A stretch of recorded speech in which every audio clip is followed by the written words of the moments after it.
एकनाथ महाराजांचे चरित्र भाग 33. स्वये भानुजो भानु आराधियेला, तयाचे कुळी दीपको दिव्य झाला. हरिभक्ती लागोनी तारी समजता, नमस्कार माझा सद्गुरु एकनाथा. अवधूत चिंतन श्री गुरुदेव दत्त दत्तात्रय जनार्दन श्री एकनाथ महाराज की जय. आता नाथांच्या लेखणीला असंख्य भारुडांचे धुवारे फुटले. रंजकतेबरोबर उद्बोधनाचं कार्य घडू लागलं. समाजदर्शन अधिक प्रभावी होऊ लागलं. ज्याच्या त्याच्या तोंडी भारुडाच्या ओळी घोळू लागल्या. ज्वारीची भाकर, आंबाड्याची भाजी, त्यावर तेलाची धारच नाही. मला नवरा नको ग बाई, मला दादला नको ग बाई. आणि बरंच काही, म्हणजे जसं की सुईच्या अग्रावर वसले गाव तीन, एक ओसाड, दोन वसे चिना, दोन वसे चिना. नाथांच्या रूपक नगरीला बहर आला होता. तो केवळ प्रतिष्ठानातच प्रतिष्ठा पावत होती असं नव्हे, तर ती हळूहळू महाराष्ट्रभर प्रवास करू लागली होती. तिथेही तिचा प्रभावी संचार सुरू झाला होता. कीर्तन रंगाबरोबर नाथांच्या संसारातही रंग भरू लागला. गोदाच्या पाठीवर गिरिजाबाईंना पुत्ररत्न झाले होते.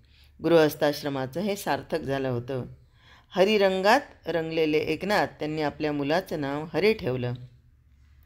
गिरिजाबाईंचा आनंद तर गगनात मावत नव्हता. त्यांच्या नजरेपुढे वारंवार गोजाबाई तरळत होती. तिनं दिलेला आशीर्वाद, बुरगुंड होऊ दे तुला ग बाई, बुरगुंड होईल तुला, ते आठवत होतं. गिरिजाबाईंना वाटलं, कुणाचा आशीर्वाद कसा खरा ठरेल ते सांगता येत नाही. बाळंतिणीच्या अंधाऱ्या खोलीत ठाणवाईच्या मंद उजेडात गिरिजाबाई बाळाला मांडीवर घेऊन बसल्या होत्या. बरं झालं बाई, या खेपेला मुलगा झाला ते. जर का आता मुलगी झाली असती तर मात्र शेजार पाजारच्या बायकांनी नाकं मुरडली असती. अगं बाई, पुन्हा मुलगीच का? आता काय 5 कन्या होणार की काय? अहो, त्या अमकी तमकीला खंडीभर पेंडीच मुलीच झाल्या हो. मुलगा व्हायला भाग्य लागतं हो. असली उणी दुणी बोलणी ऐकण्यापेक्षा मुलगा झाला हे छान झालं. शिवाय मुलगा बापाच्या हाताशी लवकर येतो, घराण्याचं नाव उजळतो, वंशाचा दीप, त्यामुळंच तो तेवत राहतो.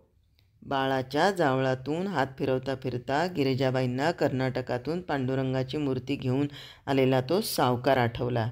त्या देखण्या मूर्तीकडे पाहताना माझ्या मनात सहजच विचार आला होता की मला मुलगा व्हावा आणि तो या मूर्तीसारखा देखणा असावा.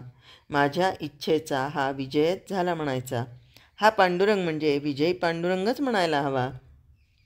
गिरिजाबाईंच्या मांडीवरच्या बाळानं आपले चिमुकले डोळे किलकिले केले. खरं तर त्या डोळ्यांना स्थिर दृष्टी नव्हती, पण मातेला वाटलं माझ्या मनातल्या विचारांना बाळानं आपल्या नजरेनं साथ दिली. खरं तर त्या अंधाऱ्या खोलीत इतकी स्पष्ट कुठं दिसत होतो, पण मातृहृदयाच्या मनाचा तो आविष्कार होता. मुलाचं नामकरण झाल्यावर गावात साखर वाटली आणि कीर्तनातल्या श्रोत्यांनाही पसापसा साखर दिली. गुळाला मुंगळे चिकटावेत त्याप्रमाणे साखर वाटपामुळं गर्दी जास्तीच वाढत होती. पण साखरेपेक्षाही कीर्तनरस जास्तच गोड भासत होता. दिन प्रतिदिन पैठणची प्रतिष्ठा वाढत होती.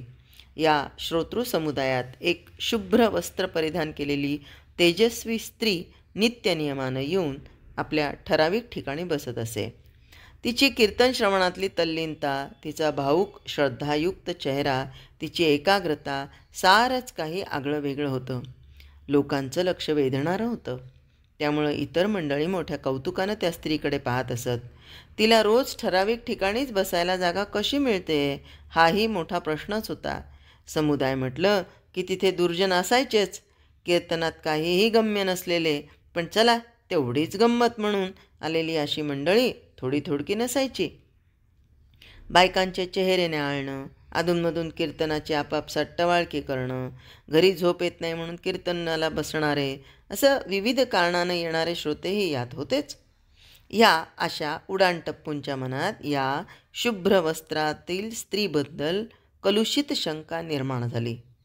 मन जसं तशी दृष्टी. कलुषित मनात सात्विक भाव कसे येणार? त्या टवाळखोरांनी काही दिवस त्या बाईवर पाळत ठेवली.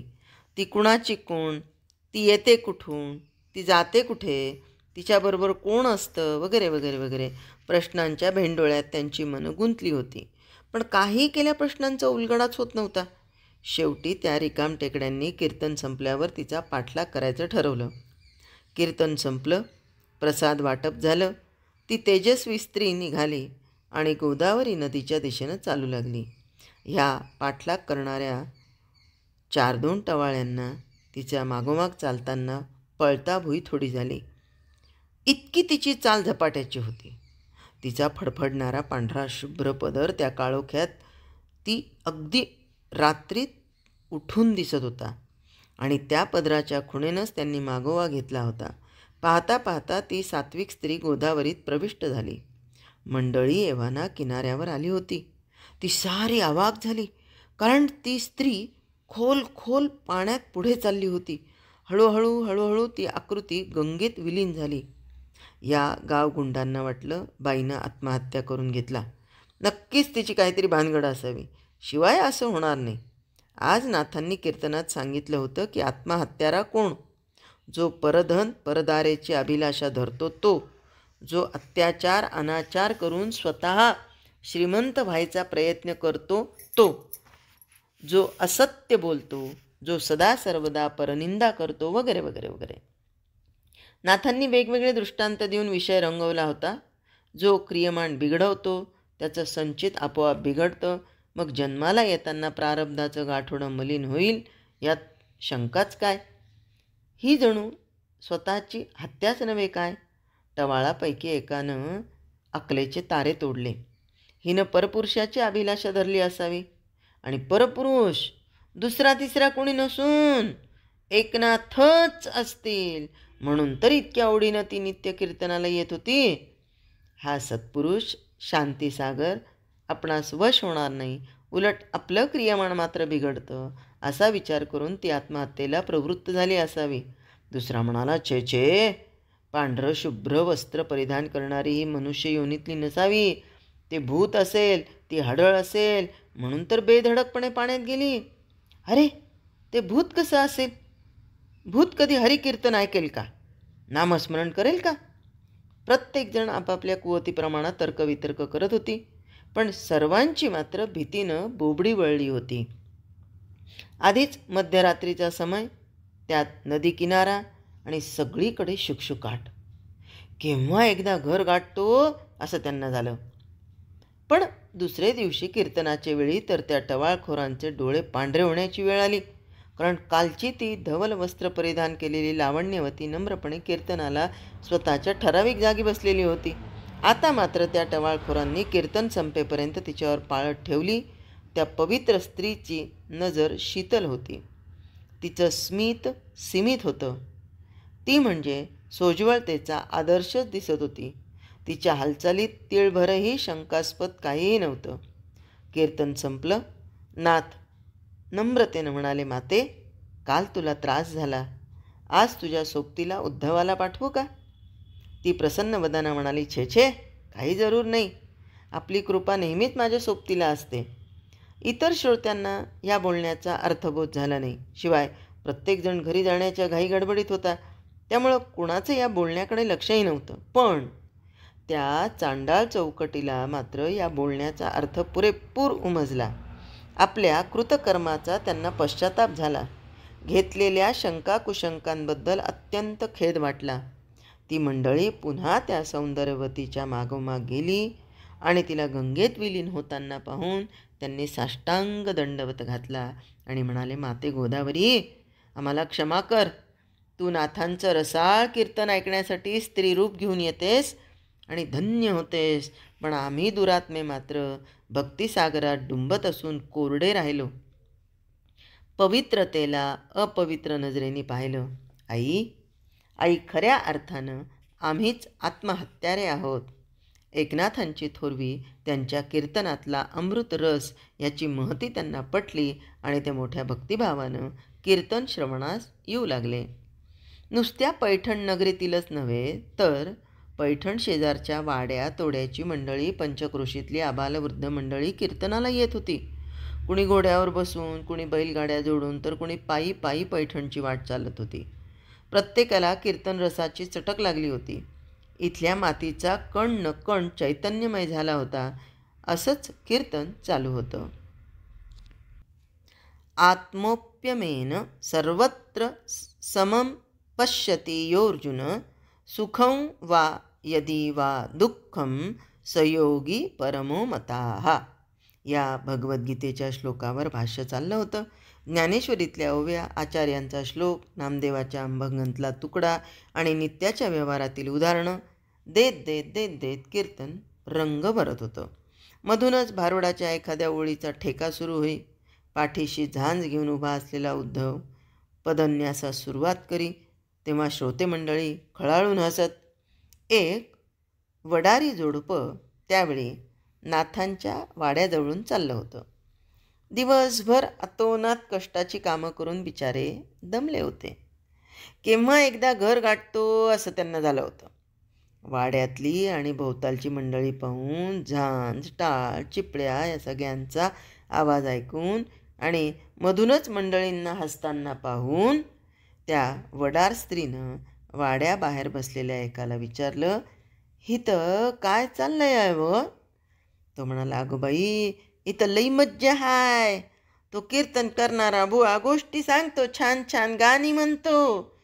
दुसरा म्हणाला, अगं तो बाबा लई शिकलेला हाय, पर आपल्या वाणी आडानी बोलतो या, त्यामुळं या साऱ्या दिवसाची दमणूक दूर होते फाय. सारं काय ऐकावंसं वाटायलंय. ती वडारी बाई नवऱ्याला म्हणाली, घडीभर इथे बसूया म्हणजे इसावा मिळल. आता मला पुढं चालवणं झालंय बघा. आणि वय बसू. तिथे बसलेली एक बाई म्हणली, अगं बया, हा सगळा खेळ झाला की बुवा, समद्यांना पसा साखर वाटतो या. आणि वय आणि घे साखर आणि बैस. अरबा, आणि साखर मिळते का? वडारी म्हणाला, मग तर आपण जरूर थांबू. इथं बसण्यासाठी दोघंही पाहू लागले. जागा कुठे, पण गर्दीत कुठेच थारा मिळाला. वडारी पुरुषाला वाटलं, आपण खूप पुढे जाऊन बसलं पाहिजे, नाहीतर साखर आपल्यापर्यंत इस्तोर संपून जाईल. मग उभयता रेटारेटी करून, धक्काबुक्की करून, हाताने सारासारी करून पुढे पुढे पुढे पुढे घुसू लागली. अनेकांचे शिव्या शाप ऐकत, एकमेकाला ओलांडत ते सभामंडपात आले. पण गर्दीत मुंगी शिरायलाही जागा नव्हती, तर यांना बसायला जागा कुठून मिळणार? पण दिवसभर माती वाहून वाहून थकलेल्यांना, जीवांना विश्रांती हवी होती. या गर्दीत तर त्यांचा जीव फारच घामाघूम झाला, गुदमरू लागला. आता त्यांना धड पुढे जाता येईना, धड मागे येता येईना. नाथांच्या पाठीमागच्या बाजूला म्हणजे त्यांच्या राहत्या जागेतच मोकळी जागा दिसली, म्हणून त्यांनी जरा जास्त रेटारेटी करून तिकडे जाण्याचा प्रयत्न केला. कीर्तन रंगात रंगलेला श्रोता त्यांच्याकडे विशेष लक्ष देत नव्हता. करता करता करता करता एका रिकाम्या खोलीजवळ ती उभयता आली. नवऱ्यानं खुणावताच बायको रिकाम्या खोलीत घुसली. ते एकनाथांचं शयनगृह होतं. तिथं छप्पर पलंगावर मऊ गादी घातलेली होती. जवळच तिवईवर तांब्या भांडं ठेवलं होतं. कोपऱ्यात शांतपणे समई तेवत होती. तिथंच जमिनीवर बसून त्यांनी घडीभर कीर्तन ऐकण्याचा प्रयत्न केला. पण असं काही ऐकण्याची त्यांना सवय नव्हती, त्यामुळं त्यांना काही कळेना, गोडीही लागेना. त्या श्रमिक जोडप्याला झोपेनं अगदी घेरलं होतं. त्यांना बसणं अशक्य झालं. वडारी म्हणाला, आपण घडीभर झोपू, ही तर चांगली मोकळी जागा आहे. मग हे कीर्तन संपल्यावर पसा साखर घेऊन घरला जाऊ. बायको म्हणली, ही तर भुईवर झोपलो तर कुणीतरी आपल्याला लाताडल, आणि त्या तिकडं पतारी हंतरली दबात तिकडं झोपू म्हणजे कुणी रागाला येणार नाही. हे जोडपं एकनाथांच्या पलंगावर आडवं झालं आणि लगेच निद्रादेवीनं त्यांना आपल्या कुशीत घेतलं. कीर्तन संपलं. सगळी मंडळी आपापल्या घरी परतली. उद्धवानं मागची सारी आवरासावर केली आणि तो एकनाथांच्या शयनगृहात आला. पुढे काय झालं ते उद्याच्या भागात. जय हरी.